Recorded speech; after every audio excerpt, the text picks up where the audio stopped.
السلام علیکم عزیز طالبات. آج ہم اپنی اردو کی کتاب کا 7واں سبق دستک اس کا آغاز کرنے جا رہے ہیں. تو دستک جو سبق ہے ہمارا، اس میں اس کی بات کرنے سے پہلے ہم تھوڑا مرزا ادیب کے بارے میں ان کے حوالے سے بھی بات چیت کریں گے. پھر اس کے بعد ہم اپنے بقیہ سبق کی جانب بڑھیں گے. دستک کا مطلب ہوتا ہے آواز، کھٹکھٹانا، یعنی جس کو ہم انگریزی میں کہتے ہیں نا، ناک کرنا. اب یہ سبق کا جو عنوان ہے وہ دستک ہے. مصنف کا نام مرزا ادیب، صنف اس کی ڈرامہ، جبکہ ماخذ پس پردہ. پس پردہ جو ہے یہ مرزا ادیب کی ڈراموں کی کتاب ہے، اس کا نام ہے جس میں سے یہ ڈرامہ لیا گیا ہے. تو ہمارا آج کا جو وہ لیکچر ہے وہ اسی سبق نمبر 7 دستک کے بارے میں ہے، جو 2 لیکچروں پر مشتمل ہوگا، جس کا آدھا حصہ ہم آج مکمل کریں گے جبکہ بقیہ اگلے لیکچر میں ہم مکمل کریں گے. اب سبق کا باقاعدہ آغاز کرنے سے پہلے جو ہے ہم مرزا ادیب کے حوالے سے چند باتیں کر لیتے ہیں کہ مرزا ادیب کا اصل نام دلاور علی بیگ تھا. یہ 1914 میں پیدا ہوئے تھے. مرزا ادیب اردو ادب میں اردو ڈرامہ نویسی کے ساتھ ساتھ بطور افسانہ نگار، کالم نگار اور آبیتی کے میدان میں ایک خاص مقام رکھتے ہیں. یعنی انہوں نے ڈراموں کے ساتھ ساتھ افسانے رومانوی اور اس کے علاوہ آبیتیاں بھی جو ہیں وہ لکھی ہیں. ابتدا میں جو ہے انہوں نے عشقیہ اور رومانوی داستانوں سے آغاز کیا تھا. اس کے بعد ڈراموں کی جانب ان کا رجحان بڑھا. اب ان کے ڈراموں کے موضوعات کا جہاں تک تعلق ہے تو وہ تاریخی، معاشرتی نوعیت کے ہیں.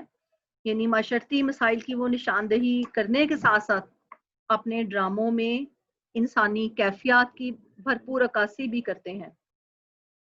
یعنی کہ انسانی کردار جو ان کے ڈراموں میں ہمیں دکھائی دیتے ہیں، ان کے ظاہر و باطن کی وہ بھرپور جو ہے تصویر کشی اپنے تحریروں میں وہ پیش کرتے ہیں. اس کے علاوہ ان کی جو تحریروں کی یا ان کے اسلوب کی جو خوبیاں ہیں، جو خاص باتیں ہیں، وہ یہ ہیں کہ ان کا اسلوب نہایت شستہ، پر اثر اور زبان جو ہے وہ عمدہ ہے. ان کی ایک سوانح عمری جس کا نام مٹی کا دیا ہے وہ بہت مقبول ہوئی تھی.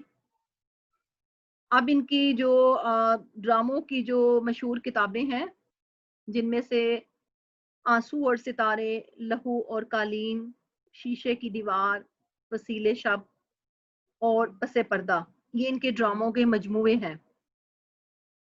مرزا ادیب کو یک بابی ڈرامے میں، یعنی ون ایکٹ ڈرامہ جو ہوتا ہے، اس میں بڑی مہارت حاصل تھی.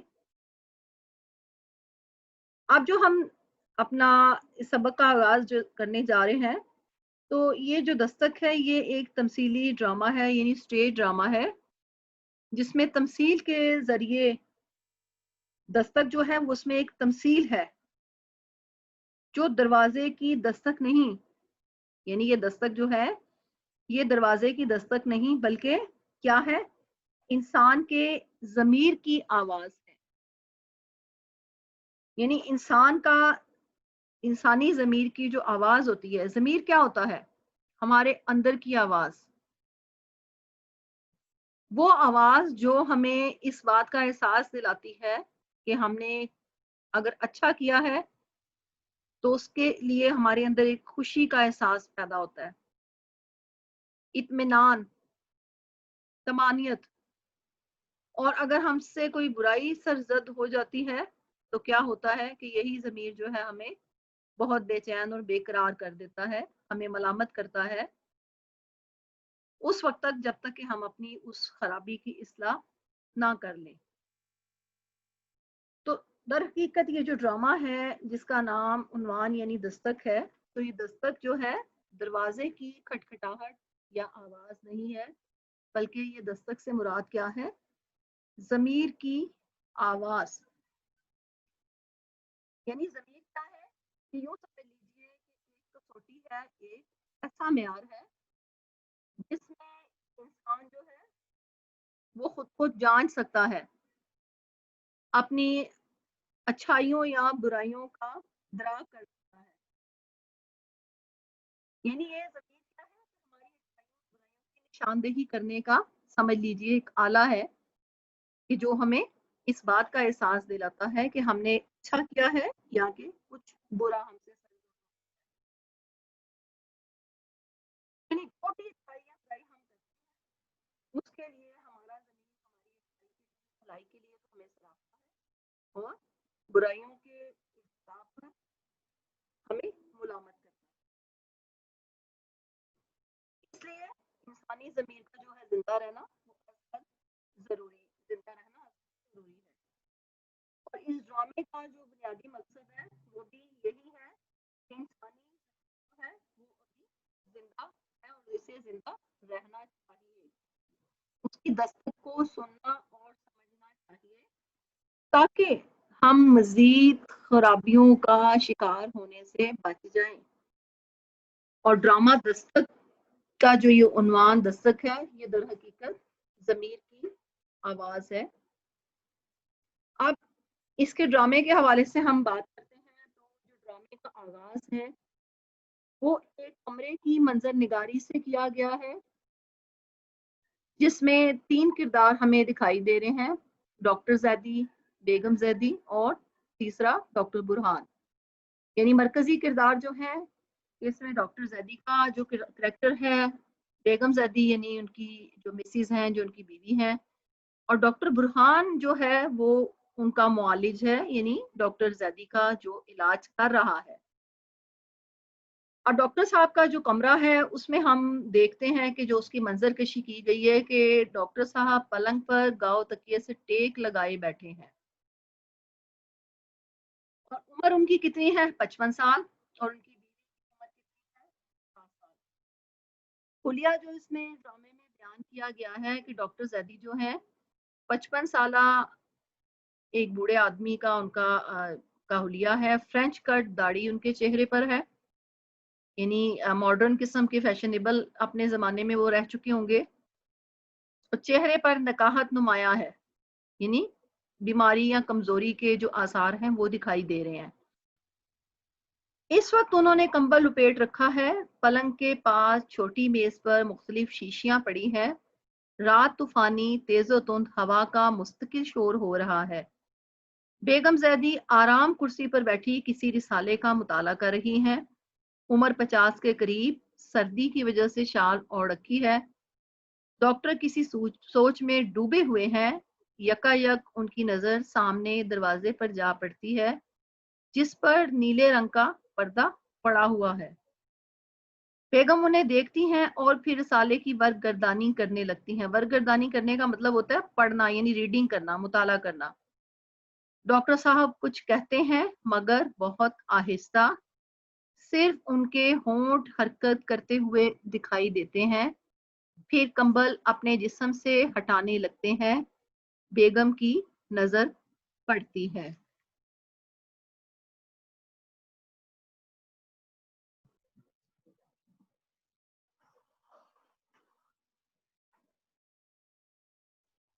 بیگم کیا ہے زیدی؟ زیدی دستک سنی. بیگم دستک. زیدی سنی نہیں تم نے؟ ڈاکٹر صاحب کے ہاتھ رک جاتے ہیں. بیگم ہو تو سنو بھی، کہاں ہے دستک؟ زیدی کہاں ہے دستک؟ یہ کیا کہہ رہی ہو تم؟ دیکھو تو جا کر کوئی آیا ہے دروازے پر، کوئی کھٹکھٹا رہا ہے دروازہ. بیگم کوئی نہیں ہے. زیدی صاف آواز آ رہی ہے، نہیں جانا چاہتی تو میں خود. ڈاکٹر صاحب کمبل ہٹانے لگتے ہیں. بیگم رسالہ کرسی پر رکھ کر اٹھتی ہیں اور ان کی طرف آتی ہیں. بیگم کیا کر رہے ہیں آپ؟ زیدی دیکھتا ہوں دروازے پر کون ہے، تم تو جاتی ہی نہیں. بیگم مہربانی کر کے بیٹھے رہیے، دروازے پر کوئی بھی نہیں ہے. تو یہ دستک. بیگم ان کے گرد کمبل لپیٹنے لگتی ہیں. بیگم تیز ہوا کا شور ہے. زیدی تیز ہوا دروازے پر دستک دیا کرتی ہے، تم جا کے دیکھو تو ذرا. بیگم میں کہتی ہوں کوئی نہیں ہے، خواہ پریشان ہو رہے ہیں. یعنی یہاں ہم دیکھتے ہیں کہ ڈاکٹر زیدی کے کمرے کا جو ہے गाँव तकिए के साथ बैठे कंबल लपेटा हुआ है, सर्दियों का मौसम है, जबकि उनकी बेगम जिनकी उम्र 50 बरस है, उन्होंने सर्दी की वजह से शॉल ओढ़ रखी है और वो एक कुर्सी पर बैठी एक रिसाले का मुताला कर रही है। और उसके बाद जैदी साहब जो है बार बार दरवाजे पर दस्तक की आवाज सुनाई देती है और के दरवाजे पर कोई दस्तक ही नहीं, इसलिए उनकी बेगम जो है इस दस्तक को उनका वहम करार देती है। और डॉक्टर जैदी को ये होता है कि दरवाजे पर कोई मौजूद है, कि बेगम चाहती है कि दरवाजे पर कोई मौजूद नहीं। यूं दोनों में हम देखते हैं कि बहसो तकरार चल रही है और डॉक्टर साहब इसरार पर बेगम को जो है वो मजबूरन उठकर दरवाजे पर देखना पड़ता है, क्योंकि वहां पर कोई था नहीं, लेकिन वो अपने शोहर के इसरार पर जो है वो जाकर तसल्ली के लिए दरवाजे पर देख आते हैं। और उसके बाद जब वो वहां देखते हैं तो हस्बे मामूल कोई भी वहां पर मौजूद नहीं होता।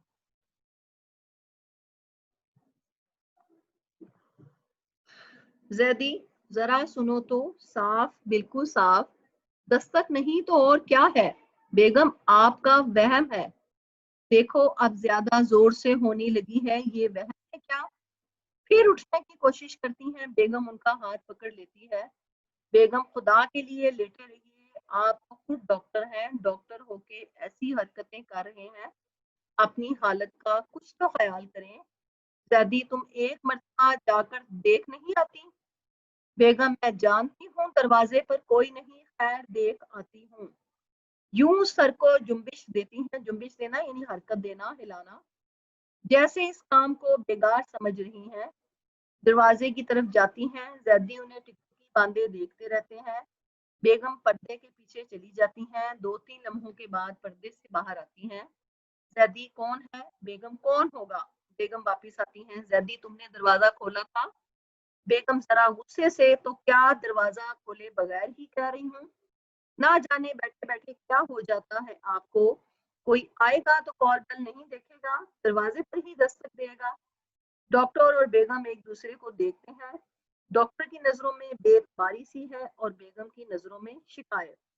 यानी डॉक्टर चूंकि दरहकीकत वो उसके जमीर की दस्तक है, कि जो जमीर जो है उसको जो जोड़ रहा है, मलामत कर रहा है।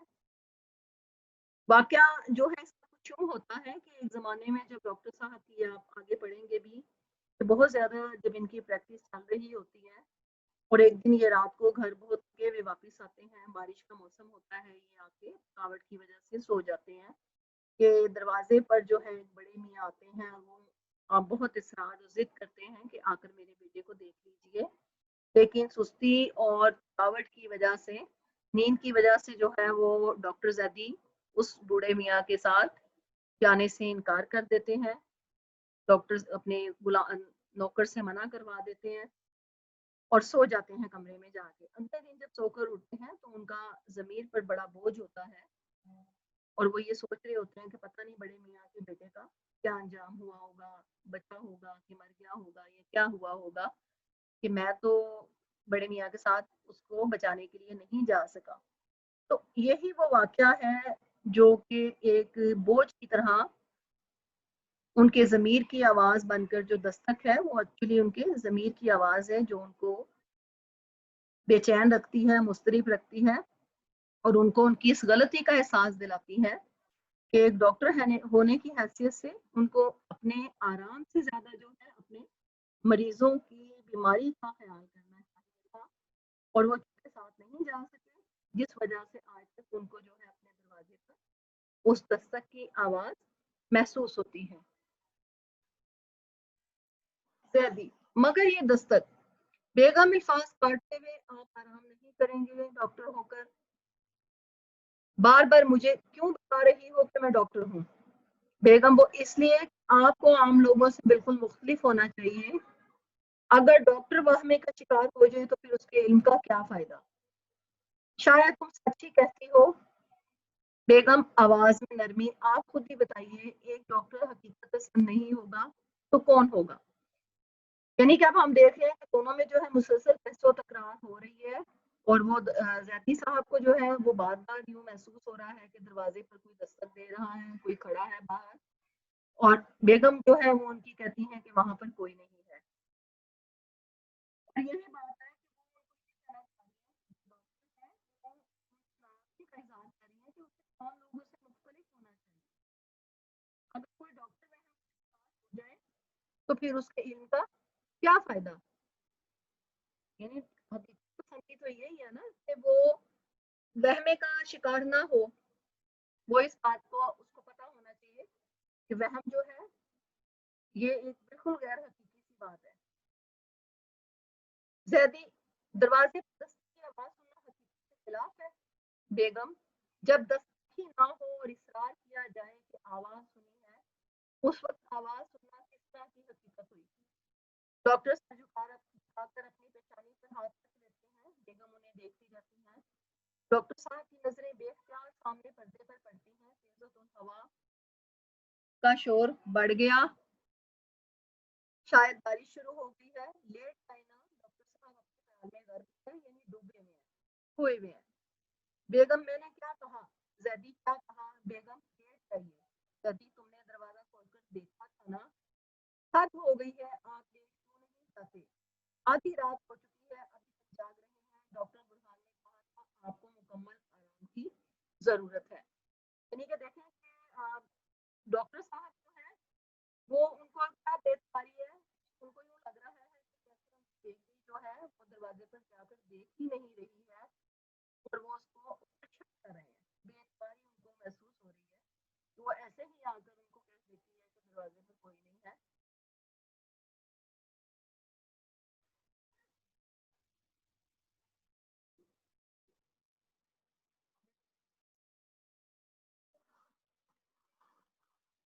आगे हम देखते हैं कि जैदी, ये बात मैं खुद नहीं जानता। बेगम, क्यों नहीं जानते? जानते हैं, और खूब जानते हैं। डॉक्टर बुरहान ने कहा था मैं खुद आकर दवा पिलाऊंगा, याद नहीं रहा उसे? सुबह आएगा। जैदी, अच्छा लड़का है। बेगम, मैंने इतना जिम्मेदार और फर्शनास डॉक्टर आज तक नहीं देखा, सिवाय काम के और कुछ सोचता ही नहीं उसे। हर वक्त काम, दिन हो या रात, काम के अलावा और कोई गरज नहीं। ये है फर्शनासी। यानी फर्शनासी यानी अपने फर्ज को पहचानना, अपनी जिम्मेदारी का एहसास करना। जैदी, डॉक्टरों को फर्शनास ही होना चाहिए। ये कहते हुए डॉक्टर साहब फिर सामने पर्दे को देखने लगते हैं। बेगम, आप फिर, तौबा है, डॉक्टर बुरहान आएंगे तो कहूंगी। जैदी, क्या कहोगी? बेगम, ये भी तो एक बीमारी है, दरवाजे पर कोई है नहीं और आप हैं कि दस्तक की आवाज सुन रहे हैं। एक बार नहीं, कई बार ऐसा हुआ है। दरवाजे की घंटी बजती है। जैदी, अब तो आया है कोई। बेगम, शायद डॉक्टर बुरहान है। बेगम दरवाजे की तरफ जाती हैं और पर्दे के पीछे गायब हो जाती हैं। चंद लम्हों के बाद जब बाहर निकलती हैं तो उनके साथ डॉक्टर बुरहान भी आते हैं। डॉक्टर बुरहान उम्र के लिहाज से बिल्कुल नौजवान है, हाथ में डॉक्टरों वाला बैग, बरसाती पहन रखी है। बरसाती है जो बरसात से, बारिश से बचने की, जो रेन कोट होता है, लंबा कोट जो पहनते हैं, वो है। इसमें देखते हैं इस हिस्से में कि जो इनके दरमियान मुकालमा चल रहा है वो डॉक्टर की फर्शनासी के हवाले से हमारे सामने बात आ रही है कि एक डॉक्टर जो है उसको निहायत जिम्मेदार और फर्शनास होना चाहिए, यानी उसको के अपनी जात से बढ़कर आप लोग इंसानियत की खिदमत की फिक्र होनी चाहिए। अब इसी दौरान हम देखते हैं कि वाकई ही दरवाजे पर जो है वो घंटी बजती है और बेगम जाकर देखती हैं। बुरहान दूर ही से, अस्सलाम वालेकुम डॉक्टर साहब। जैदी, वालेकुम अस्सलाम। बड़ी तकलीफ की बेटा, इस वक्त आने की क्या जरूरत थी? सुबह देखा जाता। बुरहान, कोई बात नहीं। बेगम, हाँ बेटा, इस वक्त भला क्या जरूरत थी आने की? बुरहान, आज शाम से पहले दो केस ऐसे आ गए कि फुर्सत ही ना मिली, बड़ा मसरूफ रहा। बुरहान आगे बढ़ते हैं, बैग छोटी मेज पर रख देते हैं। कहिए, टेम्परेचर लिया? बेगम, थोड़ी देर पहले लिया तो 100 था। अच्छा, अब ये ना जो शुरू में इन्होंने पूछा कि डॉक्टर जैदी की उम्र कितनी है, 55 साल, और बेगम जैदी की उम्र कितनी है? 50 साल। और इसी तरह से अब ज़िक्र आ रहा है कि जो बुखार था, टेम्परेचर यानी हरारत, दर्जा हरारत यानी बुखार कितना था? 100। इन तीनों के बारे में जो है ना, आपके पेपर के हिस्सा मरूज़ी में सवाल आ चुका है। यानी डॉक्टर ज़ैदी की उम्र के हवाले से भी, उनकी बेगम की उम्र के हवाले से भी, और टेम्परेचर के हवाले से भी कि टेम्परेचर कितना था, 100, 101, 102, 103। तो ये आपने इन तीनों लाइनों को अंडरलाइन कर लीजिए, हाइलाइट कर लीजिए। और मैंने पहले भी आपको बारहा ये बात कही है कि जब भी किसी भी सबक के दौरान कोई अदाद शुमार आते हैं, कोई नाम आता है, या कोई खास किसी बात की तरफ इशारा किया जा रहा हो, तो उसको फौरन हाईलाइट कर लिया करें, क्योंकि यही चीज़ें बाद में आपके मारूजी हिस्सा में मल्टीपल चॉइस की सूरत में आपके सामने आ जाती है। अब इन तीनों लाइनों को दोबारा अभी आप हाईलाइट कीजिए। आगे हम देखते हैं कि बेगम थोड़ी देर पहले लिया था, 100 है। बुरहान, सीने में तो दर्द नहीं, जैदी नहीं। बुरहान, शुक्र है, और कोई बात? बेगम, घबराहट सी है। बुरहान, कोई बात नहीं, मेरा ख्याल है इंजेक्शन में नागा कर दिया जाए। जैदी, ये ठीक है। बेगम जल्दी से बाएं दरवाजे में से दूसरे कमरे में चली जाती हैं। बुरहान एक बोतल उठाते हैं। बुरहान, सिरप खत्म हो गया है, कल आऊंगा तो ले आऊंगा। जैदी, तो आप चले? बुरहान, जी हाँ। अब हम देखते हैं कि डॉक्टर बुरहान की जो है वो आमद हुई है, और उनके दौरान मुकालमा उनमें दरमियान चल रहा है, जिसमें वो उनका हाल अहवाल कर रहे हैं, उनका बुखार बता रहे हैं, वो है। फिर उसके बाद वो बाकी उनकी कैफियत के बारे में बातचीत करते हैं। यहाँ तक कि आज का हम लेक्चर जो है इसको इस अख्ताम यहीं पर करते हैं। बकिया का जो आधा हिस्सा है हम उसको इंशाल्लाह अपने अगले लेक्चर में मुकम्मल करेंगे। तो आज के लिए इतना ही। आप इसको अच्छे से दोबारा इसका मुताला कीजिए, और ठीक से इसको पढ़िए, और जो चीज़ ना समझ आए आप पूछ सकते हैं।